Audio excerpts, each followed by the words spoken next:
Hi everybody, this is Anne-Marie Lovejoy Bruce-Kerr from Lovejoy Centre and also AC Tastic Academy. Okay, the video I'm doing today is a question that we always, or something that we all tend to experience from time to time. And basically that is, what do you do when things are not working out with your residents? And what I mean by that is when you're doing an activity, you're trying to make sure that you're all encompassing of everyone's abilities and talents and requests, and things still aren't going right. This is a struggle, an area that I think we all face from time to time. So very quickly, I'm just going to do an overview with you regarding what activities are. So if we can kind of put activities in different sections, you must think about physical activities. This is activities that get people moving, such activities such as walking, dancing, exercise, where there's a movement. Could be armchair based exercise, basketball, using props such as a parachute or ball, anything. The key point that you need to remember is that you must incorporate as much variety of this type of activity when you're doing these type of activities. And also, the wonderful thing about physical activities is that everybody can get involved and do it one way or the other. Also, another form of activities is mental stimulation activities. This is where you get the brain working and fired up. And these particular activities work really well, particularly with people, depending on what stages of dementia they're at, really. They're really, really good. So such things are crosswords, puzzles, quizzes, hangman, simple trivia, simple math solutions, Sudoku, memory rhyme games is particularly good with people at later stages of dementia. I was working with a group yesterday and I've been working with them for the last 4 years, and so I've seen their decline, bless their hearts, in their journey of dementia. And I did a mixed hours session with them where I included a musical quiz and also memory rhymes. As soon as I done the memory rhymes, I got full engagement from everybody. And it was simple things such as reciting part of a rhyme or a nursery rhyme, and they finished it. And then we had lots of laughter and lots of people sharing memories, etc. So it's a really good thing. So such things like that are really good. Then you have auditory activities. This kind of activity is where you're mainly using the sense of hearing. So for those of you who have residents who maybe are blind and maybe can hear very well or maybe have limited hearing, these kind of activities are really good. So simple things such as talking to them, taking time out and just chatting, asking them how they are, what their day is, what they used to do, etc. That is an activity. Yes, it is. So, any kind of engagement like that, record it. It's an activity.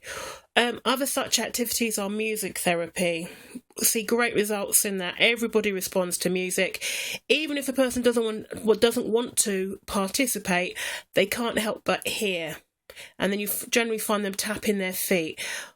I know in one of the homes we go to, there's 2 residents who don't like the music, but they do stay and tolerate the session. It's not just because they don't like what we do, it's because they don't like the sound. But we have found on occasion, we've seen them tapping their toes. So they are engaging in a way. So that's quite important. Also, you can get wonderful CDs such as CDs that show or recordings from the 1940s onwards of radio shows that the current older generation would actually understand and know. Also, you can use musical bingo, music. There's all sorts of things, but what's wonderful about this is that you can use it to your advantage where everyone can be engaged. And it really is a matter of trial and error, just trying everything and see what actually works, because every group you work with is going to be different. The dynamics of a group is very different. One thing I must stress is that just sticking on a CD for residents to listen to is not an activity. You know what I mean? Like just sticking it on and just going out of the room and leaving them to their own devices. No, that isn't an activity at all. It's not music therapy. You want results. You want something that engages and stimulates people's interest. It's lovely to have background music on. Let's say if you're doing an art session, we often will do that at times, where we might have just soft playing mellow music because it helps set the mood for relaxation, and we'll just be doing whatever our activities that we're doing. So that's another thing to note. Also, you have sensory activities. This type of activity is based on touch. Often it involves, such therapy such as aromatherapy, pet therapy, flower therapy, anything involving touch. There's also touch therapy, which is another subject all on itself, but it's actually reaffirming people and touching them in an appropriate way, like holding their hand, reassuring them like a hand on the shoulder, something like that we just do naturally anyway. Also, another type of activity for you to consider is motor enhancing activities. These are activities that include both interaction and physical movement. So physical movement's important. So such things as, let's say, balloon tennis. Subconsciously, hand-eye coordination's going on. You're helping build their upper core. All those sorts of things. A really nice, playful game. Inexpensive to do as well. And it always produces lots of laughs. Also things like clay modelling, beanbag toss, jigsaws, all those sorts of things. One of the key points to remember that motor enhancing activities do initiate both interaction and physical movement. And you need to make sure you take into account the physical abilities of the group. So there's no point asking them to be doing javelin and you have a group of people who have mobility issues. So it's just using common sense and what they're comfortable with. And it's not about winning, it's about participation. Now, another activity for you to consider is outdoor activity. So the things that you normally do in the lounge, you could actually do outside when the weather is finer. It just is so lovely. And people, who are quite set in their ways, they don't really want to leave the security of the home, you'll probably find that they'd be quite happy to just move outside to the garden and enjoy it. But obviously, if you do anything like that, make sure you risk assess it. Ensure that people who do go out are protected from the sun, and also make sure that some people who are on certain medication, you need to check with your RGNs and managers that they're not sun sensitive to the medication that they're on. So there's the kind of factors that you need to take into account.